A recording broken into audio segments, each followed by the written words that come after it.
आज हम आपके सामने 4 काफ़ी इंटरेस्टिंग स्टॉक्स पेश करने वाले हैं। अलग टाइप का बिज़नेस मॉडल है। कुछ ऐसे भी स्टॉक्स हैं जो कि एक माइक्रो इन्वेस्टमेंट थीम पे आपको प्ले दे सकती है। इसलिए ये वीडियो को आप ध्यान से देखिए और अंत तक देखिए। The last stock will be the most important stock for you. Deepan Mehta is joining us now, director at Elixir Equities. Dipan Mehta. We have Dipan Mehta. Welcome on board Dipan Mehta. The Dipan Mehta. Deepan Mehta Dipan Mehta. Deepan Mehta is with us. The market big voice में दीपन मेहता। तो हमारी पहली company है, इसका नाम है travel foods और ये जो कंपनी है इनका मेन बिजनेस है lounges and setting up the food restaurants at the airports. Food court में जाते हैं तो वहां पर देखते हैं कि कितने सारे आउटलेट्स है, लेकिन क्या आप जानते हैं कि काफी सारे ये जो रेस्टोरेंट्स है या फिर ये जो फूड आउटलेट्स है they are being operated by this particular company called Travel Foods. बहुत ही इंटरेस्टिंग बिजनेस है, थोड़ी इसकी खास फैक्ट्स बता देता हूँ। तो इस कंपनी के पास 153 ब्रांड्स है, अलग-अलग ब्रांड्स है, ग्लोबल ब्रांड्स भी है, लोकल ब्रांड्स भी है। इसका ये ट्रैवल क्यूएसआर यानी कि ट्रैवल क्विक सर्विस रेस्टोरेंट में 30% का मार्केट शेयर है। खुद के लाउंजेस भी चलाती है। लाउंजेस में इसका मार्केट शेयर करीब-करीब 45% है। 541 आउटलेट्स है across all the airports in India and Malaysia और 39 लाउंजेस चलाती है इन इन मलेशिया एंड हांगकांग, यानी कि काफ़ी बड़ी कंपनी है। और हमें इस कंपनी को क्यों चुना है? Why are we studying this company? देखिए दोस्तों, इंडिया में 2014 में केवल 63 एयरपोर्ट्स थे। That has gone to 160 airports as of now और 2047 में अगले 20 साल में करीब-करीब 450 से 500 एयरपोर्ट्स आएँगे। यानी कि इंडिया जो है अपनी एयर कनेक्टिविटी बहुत ही एग्रेसिवली बढ़ा रही है। It is getting more and more regional. नए-नए एयरपोर्ट्स आ रहे हैं, नए-नए डेस्टिनेशंस खुल रहे हैं और एयर ट्रैफिक काफ़ी अच्छा है। नए airports and increase passenger traffic, ये दो जो ट्रेंड्स है वो काफ़ी स्ट्रॉन्ग ट्रेंड्स है, लॉन्ग टर्म ट्रेंड्स है। They are benefiting Travel Foods क्योंकि अगर एयरपोर्ट्स होंगे तो फूड आउटलेट्स भी होंगे, लाउंजेस भी होंगे, तो ये अपॉर्चुनिटी बन जाती है इस कंपनी के लिए। कंपनी की रेपुटेशन काफ़ी अच्छी है। They have done joint ventures with the India's largest airport operators Adani and GMR.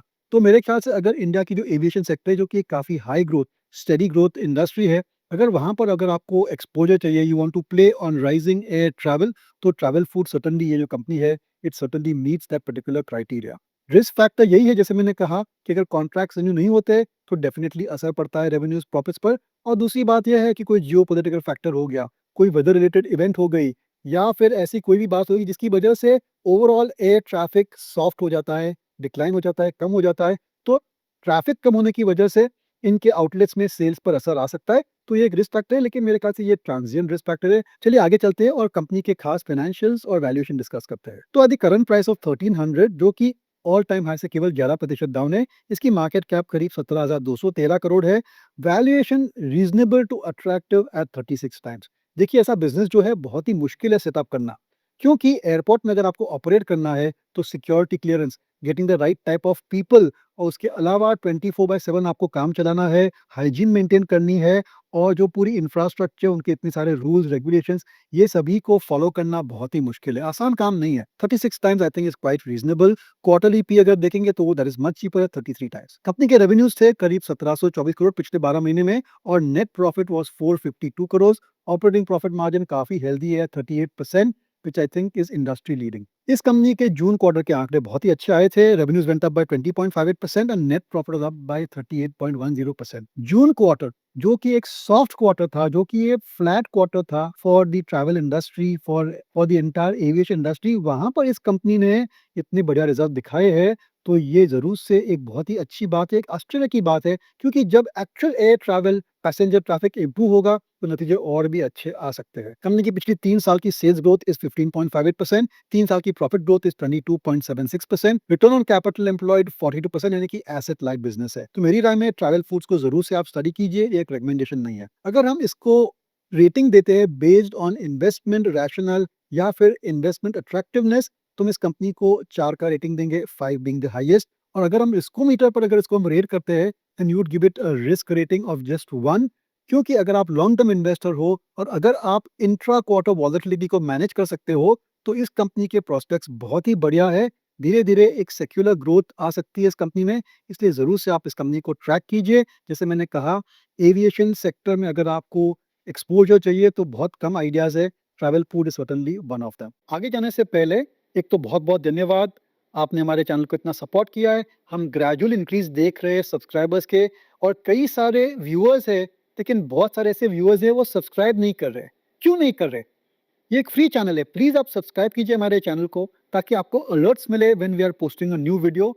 हमारी दूसरी कंपनी है, ऐसी कंपनी है कि ये जो कंपनी बनाती है और कोई भी कंपनी लिस्टेड स्पेस पे बना नहीं रही है, यानी कि बहुत ही यूनिक कंपनी है। हमने जब इसका बिजनेस मॉडल स्टडी किया तो काफ़ी सरप्राइज़ हो गए कि ऐसा भी धंधा होता है कि जो कंपनी है इसका नाम है मनोरमा इंडस्ट्रीज़ और ये कंपनी क्या करती है, जंगल में जाते हैं और वहाँ पर सीड्स पिकअप करते हैं और ये सीड्स का जो पिकअप होता है उसकी जो प्रोसेसिंग होती है, प्रोसेसिंग होने के बाद they are manufacturing products which go into chocolates. यानी कि ऐसा प्रोडक्ट बनाती है which is called cocoa butter equivalent CBE. यानी कि जो बड़ी-बड़ी कंपनियां हैं, ग्लोबल कंपनीज है which are manufacturing chocolates, chocolate powder या फिर कोई भी चॉकलेट इक्विवेलेंट या फिर जो बेकिंग इंडस्ट्री में जो चॉकलेट जाता है, जो हम डेजर्ट आप और हम खाते हैं, तो वहां पर जो कोको बटर इक्विवेलेंट है वो जो जाता है वहां पर, that is what this company is manufacturing. तो ग्रोथ कहाँ से आ रहा है? ग्रोथ आ रहा है because the trend in the food industry is for more and more natural ingredients. दूसरी बात जो है, अपार्ट फ्रॉम चॉकलेट, इनके जो प्रोडक्ट्स है that go into cosmetics also. वहां पर तो बहुत ही बढ़िया ट्रेंड है टू यूज नेचुरल प्रोडक्ट्स। और ये जो कोको बटर इक्विवेलेंट है, वहां पर कुछ रेगुलेशन आने की वजह से इस कंपनी को फायदा हो रहा है। तो रेगुलेशन क्या है? यूरोपियन यूनियन ने कहा है कि up to 5% of the chocolate you can use as cocoa butter equivalent. और ये जो प्रोडक्ट है वो कोको जो कि मेन इंग्रेडिएंट है चॉकलेट का, वहां से उसको कंपेयर करेंगे तो काफी सस्ता है। इसलिए ये एक इकोनॉमिक बेनिफिट बन जाता है for the chocolate manufacturers to consume the product which is manufactured by Manorama industry. Company के अगर हम फाइनेंशियल्स और वैल्यूएशन स्टडी करते हैं तो at the current price of 927, जो कि केवल 6% डाउन है from its all time high, market cap 12,165 crore है। कंपनी की वैल्यूएशन थोड़ी महंगी है एट 46 टाइम्स, लेकिन लास्ट क्वार्टर बहुत ही बढ़िया था। इसकी वजह से अगर लास्ट क्वार्टर का अर्निंग्स पर शेयर अगर हम एनुअलाइज करते हैं, then the valuation is attractive at 35 times. Companies के रेवेन्यूज है 1472 crore, net profit after tax is 233 crore. काफी बड़ी कंपनी है, ऐसे मिड कैप है, लेकिन operations are sizable. Operating profit margin 27% है। जून क्वार्टर के नतीजे बहुत ही शानदार थे। Revenues were up by 39.51%, net profit was up by almost 61%, 61.31% to be exact. बहुत ही अच्छे नतीजे आए थे जिसकी वजह से हमने इस कंपनी को सिलेक्ट किया है। Innovative business model, regulatory trends in favour of this company, very very difficult business to replicate. बहुत ही बढ़िया नतीजे आए थे, रीजनेबल वैल्यूएशन, अच्छा ट्रैक रिकॉर्ड। 3 साल के सेल्स ग्रोथ 57% कंपाउंड, 3 साल की प्रॉफिट ग्रोथ 98.7%। इतना अच्छा ट्रैक रिकॉर्ड है इस कंपनी का, मेरे ख्याल से जरूर से आप इसको भी ट्रैक कीजिए, इसको स्टडी कीजिए। बहुत ही अच्छा इन्वेस्टर प्रेजेंटेशन है, ट्रांसपेरेंट कंपनी है, कौन कौन ट्रांसक्रिप्ट भी है, जरूर से पढ़िए और स्टडी कीजिए। मेरे ख्याल से ये जो कंपनी है ऐसी नीश प्रोडक्ट्स बनाती है तो ज़रूर से इनके प्रॉस्पेक्ट्स अच्छे रहने चाहिए। ऑन अ इन्वेस्टमेंट बेसिस अगर इसको हम रेटिंग देंगे तो I would give it a rating of 3। क्यों? क्योंकि थोड़ा महंगा है और इंट्रा क्वार्टर वॉलेटिलिटी भी आ सकती है, रेगुलेटरी चेंजेस की वजह से भी ग्रोथ रेट्स कम हो सकते हैं। तो I would give it a rating of 3 to 3.5। Riskometer पे इसको हम रेटिंग देंगे 2 का। इसकी वजह यह है कि crop failure, geopolitical events, regulatory changes in the countries in which they are getting this seeds, ऐसे हुआ भी है कुछ कुछ कंट्रीज ने ये जो सीड्स है इनको एक्सपोर्ट के ऊपर बैन लगा दिया है। तो अगर ऐसा कुछ हो जाता है, रॉ मटेरियल नहीं आता है, तो उनके प्रोडक्शन कैसे बढ़ेंगे? तो ये जो रॉ मटेरियल की जो एक रिस्क फैक्टर है, वहाँ पर ये इसको ज़रूर से हमें ट्रैक करनी है, इसलिए हमने रिस्कोमीटर पे इसको 2 का दिया है, 1 being the lowest, 5 being the highest. लेकिन फिर भी अगर आप लॉन्ग टर्म इन्वेस्टर हो, तो ऐसे बिज़नेसेस जो है ग्रेजुअली धीरे-धीरे बढ़ते ही है। हमारी तीसरी कंपनी ऐसी कंपनी है जो कि अप्लायंसेस बनाती है, लेकिन जो अप्लायंसेस बनाती है, the category it is present in has got very very low penetration. जो हम अप्लायंसेस यूज करते हैं जिसकी डिमांड बहुत ही अच्छी है, is dish washers and washing machines. और वॉशिंग मशीन की जो फ्रंट लोडिंग की जो टेक्नोलॉजी, जो कि एक प्रीमियम प्रोडक्ट है, ये जो कंपनी है is among the top 2 players in front loading washing machine. उसके अलावा माइक्रोवेव बनाती है, बहुत सारे किचन अप्लायंसेस बनाती है और एयर कंडीशनर भी बनाती है। एयर कंडीशनिंग का जो बिजनेस है छोटा है लेकिन अच्छी पोटेंशियल है, because the weather patterns are changing और एयर कंडीशन की डिमांड धीरे धीरे बढ़ रही है। तो ये भी एक अच्छा प्रोडक्ट है इस कंपनी के लिए। जो कंपनी है इसका नाम है IFB इंडस्ट्रीज। कोई भी अप्लायंस दुकान में जाके आप देखिए तो जो सेल्समैन है वहां पर हमेशा आपको कहेगा कि IFB के जो प्रोडक्ट्स है दे आर प्रीमियम प्रोडक्ट्स, थोड़े महंगे रहते हैं, क्वालिटी अच्छी रहती है। उसकी वजह यह है, ये जो कंपनी है खुद अपना सेल्स मैनेज करती है, खुद इंस्टॉलेशन करती है, आफ्टर सेल्स सर्विस का भी पूरा उनका ही नेटवर्क रहता है, उनके खुद के एम्प्लॉई जाके करते हैं। यानी कि जो एक्सपीरियंस है in terms of buying IFB products is amongst the best in the industry. ये जो कंपनी है, इसके जो प्रोडक्ट्स है हमें इतने पसंद आए हैं क्योंकि इंडिया में द पेनिट्रेशन यानी कि the usage of dish washers and washing machines is very, very low, single digits में है।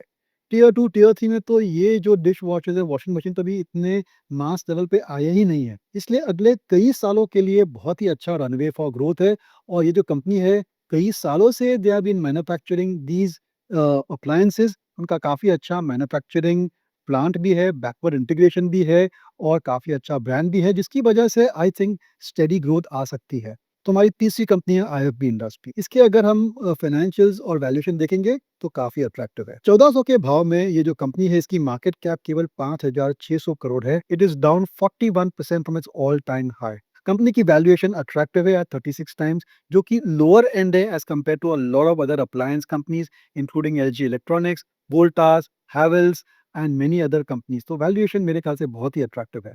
सेल्स जो थे वो 5,600 करोड़ के थे। नेट प्रॉफिट पिछले 12 महीने में थे 133 करोड़। ऑपरेटिंग प्रॉफिट मार्जिन कम है at 5.72%, but definitely there is scope to improve that over there. जून क्वार्टर के आंकड़े बहुत ही अच्छे आए थे। Revenues were up 17% and net profit up 50% और सो। सेल्स और प्रॉफिट जो है काफ़ी वॉलेटाइल रहे हैं पिछले 3-4 साल में। इसलिए अगर हम देखेंगे तो सेल्स ग्रोथ वाज जस्ट 9.87%, लेकिन profit growth last 3 years was 98%, लेकिन वो लो बेस था।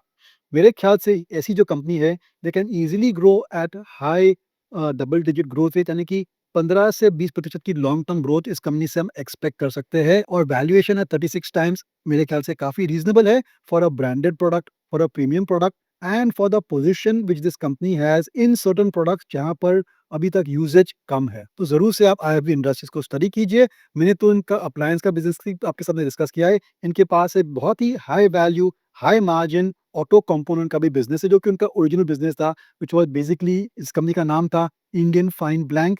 और ये जो ब्लैंक्स बनाती है, I don't know what it is, but that application those products go in the auto industry. Auto industry के भी ट्रेंड्स अच्छे हैं, जैसे हम देख रहे हैं volume growth is in the 20-30% और सो, तो वहाँ पर भी डिमांड अच्छी है। तो दोनों जो उनके डिविजन्स हैं, I think they are doing very well.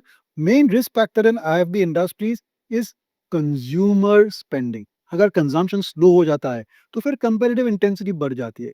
Comparative intensity की वजह से डिस्काउंट देने पड़ते हैं, इसकी वजह से रेवेन्यूज़ और प्रॉफिट्स पर असर आ सकता है और कभी-कभार रॉ मटेरियल प्राइसेस भी बहुत ही बढ़ जाते हैं and you can not immediately pass on those raw material price increases. लेकिन जून क्वार्टर में जहाँ पर बहुत सारे रॉ मटेरियल के दाम इंक्रीज़ हुए थे, वहाँ पर भी उन्होंने अच्छे नतीजे दिखा रहे हैं, तो I think that's very positive from a investors perspective. अगर हम इसको इन्वेस्टमेंट बेसिस पे रेट करेंगे, तो you would get a rating of 3। इसकी वजह ये है कि in the past the performance of the company have been very erratic, लेकिन फ्यूचर अच्छा है, इसलिए हमने 3 का रेटिंग दिया है। डिस्कोमीटर पर अगर हम रेटिंग देंगे तो इसका रेटिंग होगा 2। सेम रीज़न कि वॉलेटिलिटी रहती है अर्निंग्स में और ये जो कंपनी है थोड़ी कंपैरेटिव इंडस्ट्री में ऑपरेट कर रही है। छोटी-सी कंपनी है लेकिन नीश बिज़नेस है। तो आगे जाने से पहले थोड़ी-सी हमारी सुन लीजिए। अगर आपको ये सब खरीदना, बेचना, रिसर्च करना, एनालिसिस करना, नंबर क्रंचिंग करना अगर आपको पसंद नहीं है या आपके पास टाइम नहीं है, तो आप हमारे बने-बनाए मॉडल पोर्टफोलियो में इन्वेस्ट कर सकते हैं। ये जो मॉडल पोर्टफोलियोज़ है, वो बहुत ही बढ़िया तरीके से क्यूरेटेड है। उनका इक्वल वेटेजेस रहता है स्टॉक्स में और बहुत सारी इंडस्ट्रीज़ को भी अच्छी तरीके से हम कवरेज या वेटेज दे देते हैं और यहाँ पर जो स्टॉक्स है, they are always the bluest of the blue chip stocks और हम उस पर कड़ी नज़र रखते हैं। अगर स्टॉक परफॉर्म नहीं करता है या कोई नेगेटिव सिचुएशन हो जाती है, तो उसको हम रिप्लेस तुरंत कर देते हैं। तो ये एक मॉडल पोर्टफोलियो हो गया। अगर आपको केवल ₹100 में ही आपकी म्यूचुअल फंड जर्नी चालू करनी है, तो भी आप हमें कॉन्टैक्ट कर सकते हैं और हमारे जो एक्सपर्ट्स हैं, आपको पूरी गाइडेंस देंगे as to how to invest in mutual fund. आपकी पूरी फाइनेंशियल प्लानिंग आप म्यूचुअल फंड के ऊपर बेसिस पे कर सकते हैं। You can start your mutual fund journey with just about ₹100। कहीं भी कोई भी देश में ऐसी म्यूचुअल फंड इंडस्ट्री नहीं है जहां पर इन्वेस्टर केवल ₹100 में सेव कर सकता है and can become part of India's financial market. अगर आपको इन प्रोडक्ट्स के बारे में या हमारे कोई भी प्रोडक्ट के बारे में जानकारी चाहिए, तो नीचे दिए गए डिस्क्रिप्शन में दिए गए फॉर्म को जरूर से फिलअप कीजिए। हमारी टीम आपको कॉन्टैक्ट करेगी और फिर आपकी रिक्वायरमेंट समझ के आपको प्रोडक्ट्स या सर्विसेज सजेस्ट कर पाएगी। हमारी जो आखिरी कंपनी है, इसका नाम है एलेनबरी इंडस्ट्रियल गैस। लेकिन एलेनबरी पे जाने से पहले एक ऐसी कंपनी है जिस पर हम थोड़ी-सी चर्चा कर लेते हैं, जो which has been a market darling और बहुत ही बढ़िया रिटर्न्स दिए इस कंपनी के। इस कंपनी का नाम है लिंड इंडिया। जो कंपनी है, वो ब्रिटिश ऑक्सीजन बीओसी की सब्सिडियरी है और इस कंपनी का track record has been phenomenal. और अगर हम देखेंगे, तो इसकी जो वैल्यूएशन है, वो बहुत ही एक्सपेंसिव है एट 102 टाइम्स, यानी कि scarcity of stock, track record, pedigree of the promoter की वजह से लिंड इंडिया जो है, वो काफ़ी महँगी है, लेकिन फिर भी बहुत ही बढ़िया रिटर्न्स दिए हैं। पिछले 10 साल में इस कंपनी ने 33% कंपाउंड रिटर्न दिया, यानी कि it's been a multi bagger stock. Profit जो है पिछले 10 साल में हैज़ गॉन अप बाय 40.9%, यानी कि जो इंडस्ट्री लीडर है, इनकी जो ग्रोथ रेट्स है, long term growth rates and the 30-40%। इसलिए जब ये एलनबरी इंडस्ट्रियल गैस लिस्ट हुई, तो बहुत ही करीबी से हम इस कंपनी को ट्रैक करने लगे और अब लग रहा है कि ऐसे लेवल पर पहुँचा है, जहाँ कर काफ़ी इंटरेस्टिंग वैल्यूएशन पे और काफ़ी अच्छी ग्रोथ प्रोस्पेक्ट्स पे ये कंपनी अभी ट्रेड कर रही है। रिकमेंडेशन नहीं है, आप खुद अपना थोड़ा-सा रिसर्च कर दीजिए। ये जो गैस की जो बिज़नेस है ना, बहुत ही मुश्किल है। हर एक के लिए नहीं है। एक तो टेक्नोलॉजी होनी चाहिए, उसके बाद जो गैस निकलता है, could be oxygen, could be nitrogen, could be argon या फिर बाकी कुछ स्पेशलिटी गैसेज़ जो बनते हैं उनके प्लांट में, उनको ट्रांसपोर्टेशन करना पड़ता है in the big, big tankers या फिर सिलिंडर्स में। और अगर कोई बड़ी कंपनी है जिसको ऑन साइट गैस चाहिए, could be a steel plant, could be a chemical plant, तो फिर this company has to set up a manufacturing plant inside the manufacturing plant of their customer. तो ऐसे बिज़नेस मॉडल आसान नहीं है चलाने के लिए और जो डिस्टेंस है, जो लॉजिस्टिक्स कॉस्ट है, वो बहुत ही ज़्यादा रहता है। इसलिए वहाँ पर ज़रूर से मैनेजमेंट को काफ़ी इनोवेशन और काफ़ी बढ़िया इंफ्रास्ट्रक्चर सेटअप करना ज़रूरी है। अब आते हैं एलनबरी पे। इसमें खास बात क्या है? बेसिकली इनका बिज़नेस जो है that is in the east and the south, लेकिन they are setting up merchant plants all over the country. यानी कि अगले कुछ सालों में इनकी जो नेशनल फुटप्रिंट है, वो बहुत ही बढ़िया तरीके से बढ़ सकती है। दूसरी बात जो है कि उनकी जो कंज्यूमिंग इंडस्ट्री है, वहाँ पर ग्रोथ काफ़ी अच्छी आ रही है। Could B steel, could be chemicals, pharmaceuticals, health care, यानी कि हमारे हॉस्पिटल में जो ऑक्सीजन सिलेंडर आते हैं, some of them could be from companies like Ellenbarrie industrial gas.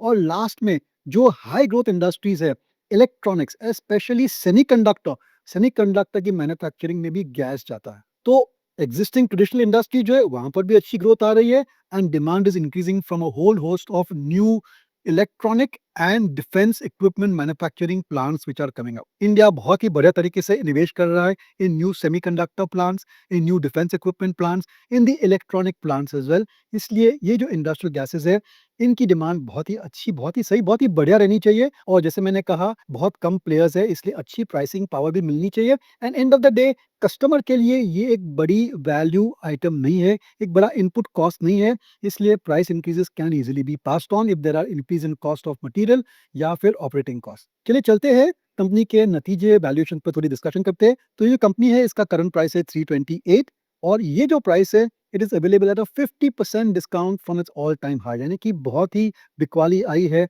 अब ये काफी अट्रैक्टिव लेवल्स पर आ चुका है।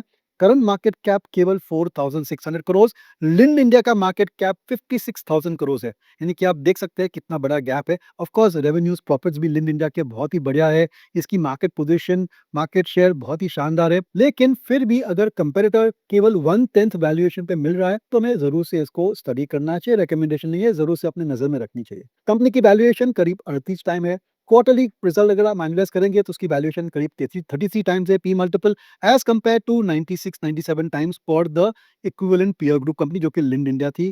कंपनी के सेल्स से 356 करोड़ के, net profit 104 crore, operating profit margin 34.53%। जून क्वार्टर के आंकड़े बहुत ही सही थे। 18% growth in revenue, 86% growth in the net profit, 3 साल की सेल्स ग्रोथ 18%, 3 साल की प्रॉफिट ग्रोथ 68%। तो जरूर से आप एलनबरी इंडस्ट्रियल गैस को अपने मार्केट वॉच पे रखिए। जैसे मैंने कहा, it is down almost 48-50% from its all time high. तो ये एक अपॉर्चुनिटी बन जाती है, स्पेशली जब क्वार्टरली रिजल्ट अच्छे आने लगते हैं। तो जरूर से इसमें इन्वेस्टर्स नोटिस करेंगे कि शायद अब ये कंपनी जो है, क्या ये नए ग्रोथ फेज पे जा रही है। तो ये थी स्टोरी एलनबरी इंडस्ट्रियल गैस की। अगर हम इसको इन्वेस्टमेंट बेसिस पे रेटिंग देंगे, तो I would give it a rating of 4, 5 being the highest. 4 क्यों? वैल्यूएशन अट्रैक्टिव है, बिजनेस स्टेबल है, एंड प्रोडक्ट डिमांड बहुत ही सही है। न्यू एप्लीकेशंस में इनके प्रोडक्ट्स जा रहे हैं, जैसा कि सेमीकंडक्टर है, डिफेंस है, एरोस्पेस है, वहां पर उनके प्रोडक्ट्स जा रहे हैं। और इंडिया की हेल्थ केयर इंडस्ट्री भी बहुत ही बढ़िया तरीके से नई-नई कैपेसिटीज़ डाल रही है। नए-नए हॉस्पिटल्स आ रहे हैं, वहाँ पर ऑक्सीजन के सिलेंडर भी लगेंगे।